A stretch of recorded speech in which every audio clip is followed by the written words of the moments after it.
Alright, so this is going to be part 2 to what if Deku had John's powers from Unordinary. So with that being said, let's just roll the intro. The bad bitch, like she average. I'm a savage, no hoe, what you want do? I'm about cash if the raw fast. I'ma get that little nigga by any means.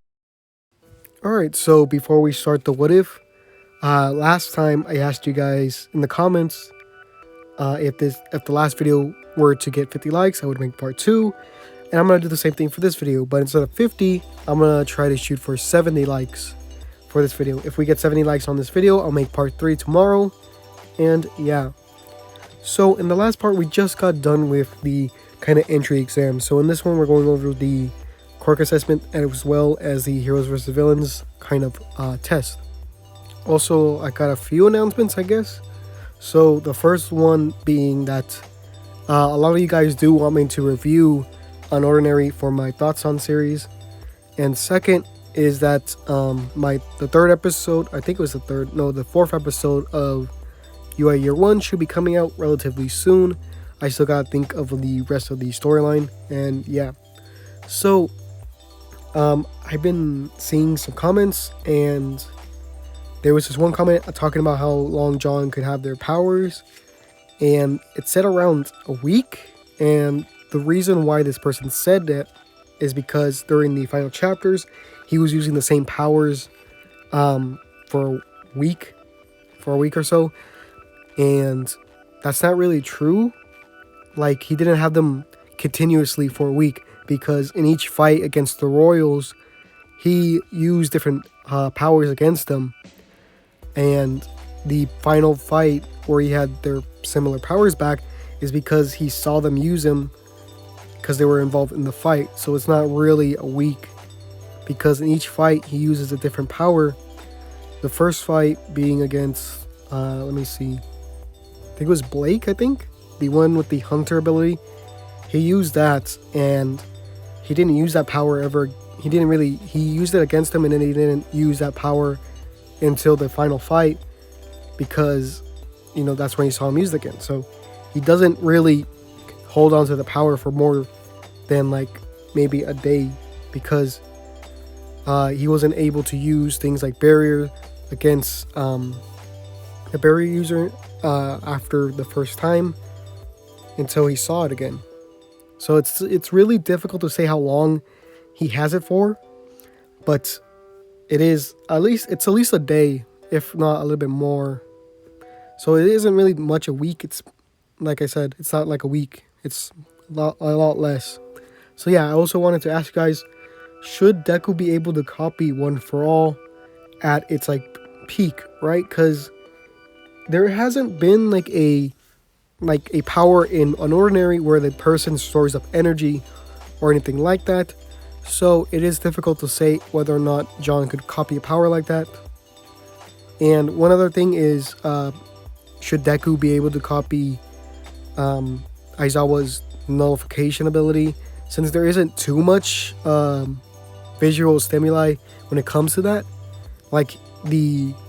His scarf's float in the air for a bit, but that could just be just a visual kind of style and not really indicating his power. So you guys can tell me down below if you want that. So yeah, with that being said, let's get into the actual what if.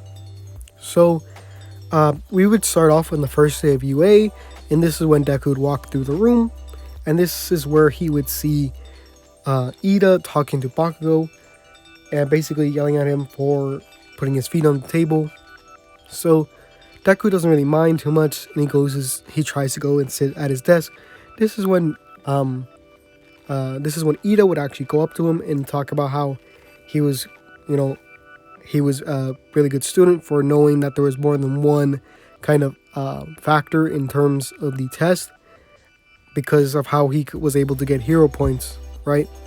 Deku wouldn't really know how to take compliments, and he would see this as Ida having some ulterior motives, basically. So Deku would be like, yeah, it wasn't that, it was pretty obvious, it was a test about being a hero. Obviously, if you were to save someone, you would get points.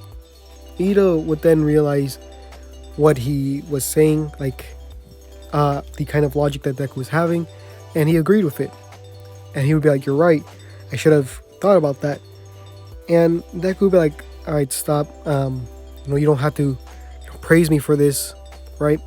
And this is when Ito would bring up the fact like, how did you copy my quirk, right? And not only that, but you made it look a lot, better than it actually is.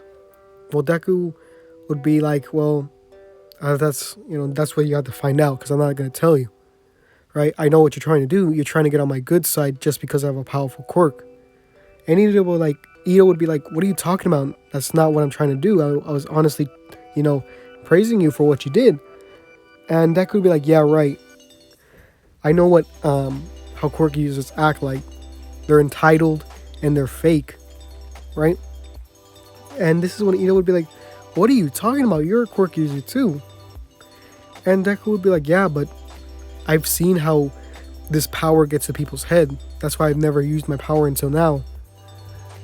And Ito would be like, yeah, but that doesn't apply to everyone. You can't just blanket, you can't have like that blanket statement on every quirk user.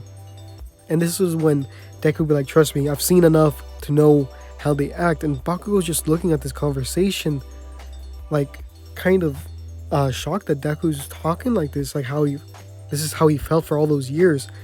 And this is when Uraraka would come and she would introduce herself and be like, I'm Uraraka Ochako.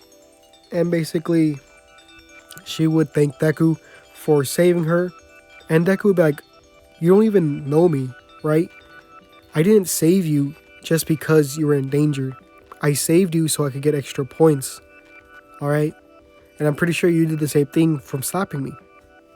Right? So that's when, back then when she slapped him so that he could float down gently instead of like crashing through the floor. Right? So Uraraka's kind of shocked by this. Like, what? I thought this is a course for heroes. How could you think like that? And Deku would basically be like, look, I know how your kind act. You act really nice in front of everyone, and then when I'm alone, that's when you're gonna backstab me. I'm not gonna take that chance. I don't trust you people, right? I've been around, I've seen a lot of quirk users, right? And all they talk about is their quirks. They never talk about the person, or they never care about the person that's weaker than them. They only care about getting stronger and being at the top and staying there.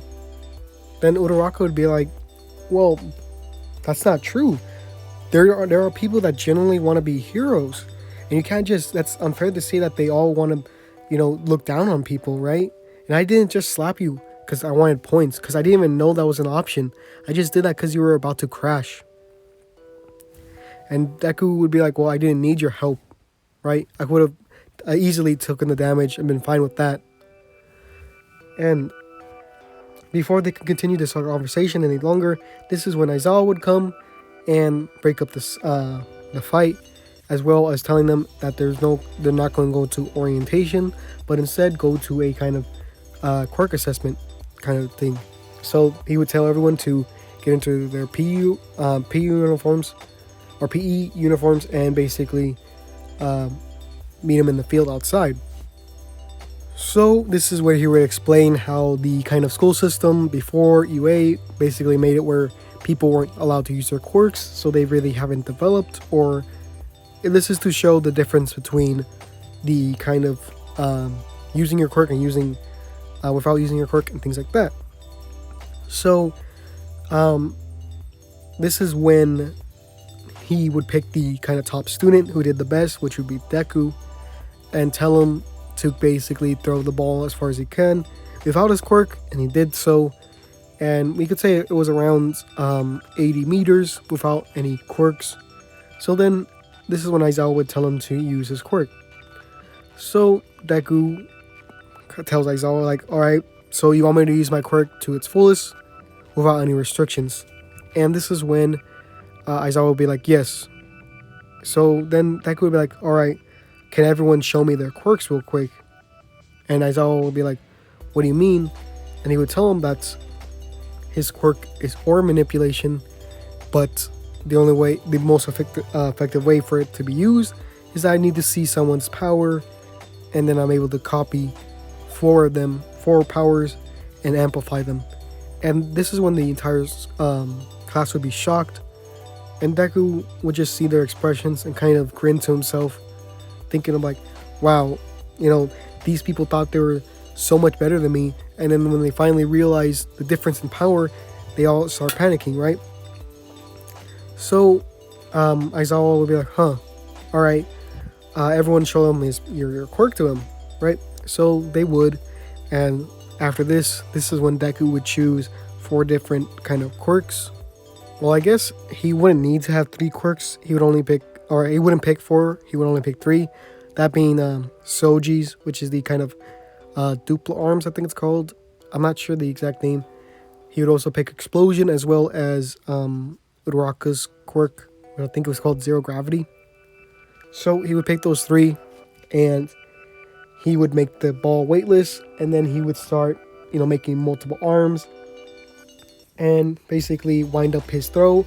And right when he threw it, this is when the explosion would activate, launching it far and getting infinity, but relatively faster than someone like Uraraka's kind of hit or throw, since it was just a normal throw with 0 gravity.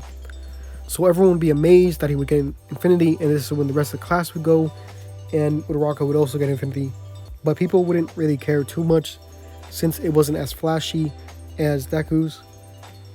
So Deku would basically tell Aizawa if he could go last for each of the events, so that he could utilize his quirk the best. So in this one, Deku would basically get first in every place, since he'd be able to copy every person's power that he would need for each event. So yeah. So after that, we would get to the back to the classroom, and this is when All Might would come back, right? So All Might would go through the door, and he would basically be like, I am here, right? And the person who looked like the most serious and gloomy would be Deku, but once he saw All Might, his face begun to like change a little bit, from a kind of scowl to a somewhat of a kind of smirk, because he gets to meet his number 1 hero again. So then this is when All Might would look through the room, and he sees someone, he remembers looking at someone before, or he remembers someone's face, and that being Deku, right? So he would go up to him and be like, young man, have we met before? And Deku was like, yeah, All Might, you saved me from that sludge villain. And he'd be like, oh yes, you're the person with the aura manipulation, right? How did you get into class 1A? And this is when Deku was kind of like shocked that he would say this, like, why is he questioning that I'm in class 1A, right? Shouldn't he be like happy? Shouldn't he be like, wow, despite your quirk, you were able to get into a top class? Like, why is he like talking down to me? And people would be like, how does he know All Might? Like, and this is when Deku would be like, well, All Might, if you have to know, just seeing where people, use their power isn't the only thing I can do with aura manipulation. And he'd be like, oh yeah? What else can you do with it? And this is when Deku would be like, well, I could copy powers and enhance them, and I could copy up to 4. So this is when All Might would be like, wow, that's great.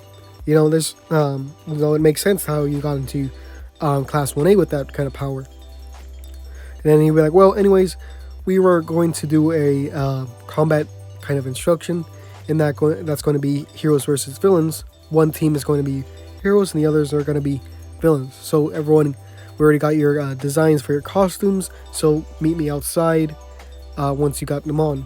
So I don't know what the kind of costume for Deku could be.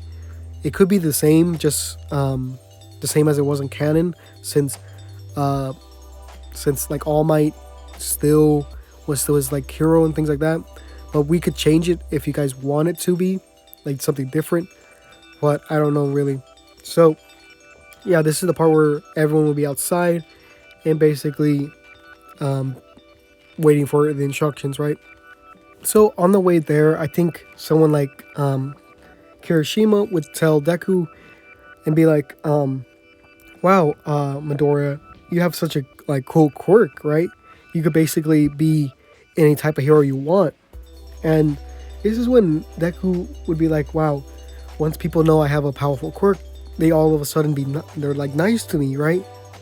You know, people are so two-faced at some times.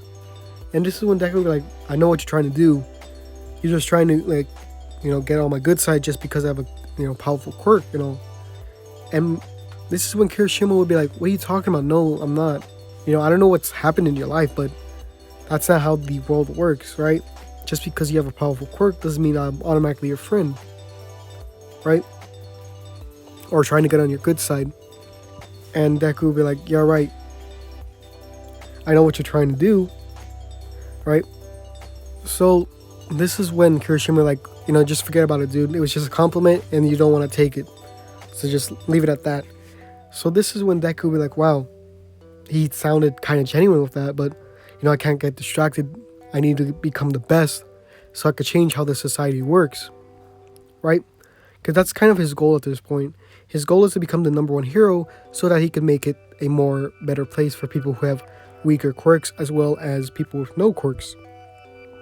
So after this, they would choose the teams, that being Uraraka and Deku versus Ida and Bakugo. So we would get to the kind of part where they're outside of the building and Uraraka's trying to talk to Deku. So yeah. So Uraraka would tell Deku, look, we start off on the wrong foot. Can we just start over and, you know, try to talk us out? And this is when Deku would be like, just save it, right? If you want to talk to me, don't do it during an assignment. All right? Let me see your quirk and I'll get this over done in a bit, right? And Uraraka would be like, you know, you don't have to be so mean about it, right? I'm just trying to make, you know, friends here, and you're just acting like everyone like is going against you. Why is that? So Deku would just tell her like, look, all my life, because I had a weak quirk, people had been bullying me, right? And every time I got into a point where I thought they were my friends, they would just trick me and embarrass myself, right? So I'm not the most trustworthy person or trusting person, right? I know how people act. They're very two-faced and fake, right? They're worthless. They're trash. They don't deserve to be heroes. That's why I'm in Class 1A and they're not, right? I saw how many people from my school were there, and they all failed, you know, and I got here. The only other person who, you know, from my class who's gotten here was Bakugo, right? And he already knows this place, right? I'm above him. He knows that, and that's why he doesn't mess with me. And this is when Uraraka would be like, Bakugo, you mean that explosion guy? Yeah, that's him. You know, back then he used to be my biggest bully, and now, you know, he doesn't even like look in my direction, right? And Uraraka's just thinking about this like, wow, how can someone have so much hate in himself and still want to be a hero? And this is when Deku would kind of like snap in her face and basically be like, hey, come on, I told you I need to see your quirk. And she'd be like, fine, here. And then she would like lift up a rock or make it, she would remove the gravity from a rock, and that could be like, thanks. And this is when he would run through, and I think Bakugo he would still be kind of mad at Deku throughout his life because it's something that he can't, you know, overcome, and he's always been told that he's the best. So there's this conflict with himself that really makes him want to, you know, beat Deku. So I think he would do the same thing that he would do in canon, which would be not to listen to what's it called? He would not listen to Ida, right? So he would rush towards Deku, just how he does in canon. Well, wait, I think Deku would still have Uraraka's powers from the last point where, because I'm pretty sure it's in the same day, the quirk assessment and the Heroes vs. Villains. So Deku would still have the kind of other powers as well. So he didn't really need to ask Uraraka. But I guess I don't think Deku would know the limits of his quirk since it's not like he uses it every day, right? So Deku would kind of run through, and this is where Bakugo would be coming through the wall, exploding, and try to fight Deku. Deku would make multiple arms since he would still have Shoji's quirk, and each kind of arm would use explosion against him since he would be able to basically combine the two quirks together. So Bakugo has no kind of option really, because not only are each hand stronger than his normal explosion, right? But there's also like 6 of them, because I'm pretty sure he's able to grow 4 arms. Combine that with his base of 2, since everyone always has like 2 arms normally. So that's like 6 explosions going against 2 explosions that have like some like nitroglycerin built in them or stored in them. So this is when Bakugo would pull the pins off of both his gauntlets, and Deku would charge up basically 6 different explosions towards him, and I believe they would be around equal amount of strength, just because there's just so much that the gauntlets can store, and it's like 6 explosions going against 2 very large ones. So it's hard to say who would win that, but let's say the kind of force goes upwards, cracking through the building, just how it does in canon. And after that was done, Deku would make himself weightless and jump to the top to touch the bomb, which Ito would not be able to react because he wouldn't be expecting, that explosion, right? So they would win, and Deku, All Might would kind of take Deku's side and talk about, why are you acting like this, right? That's not how a hero should act. Just because you've had a bad experience with people in the past doesn't mean everyone's gonna be like that. And this is when Deku would be like, how would you know, All Might? You always had a strong quirk, even when you were born. So how do you know how people like, me, people that don't have power feel like? They're always ridiculed. They're always, put down, right? It was only until I, showed people my true power is that when I started to get respect, right? People started acting nice to me, right? And All Might would be like, you're wrong, Midoriya. I wasn't always strong. I wasn't always this powerful that you see me, right? And people were like that. There were some people who were very judgmental, people that were very cruel, but not everyone's like that. People change.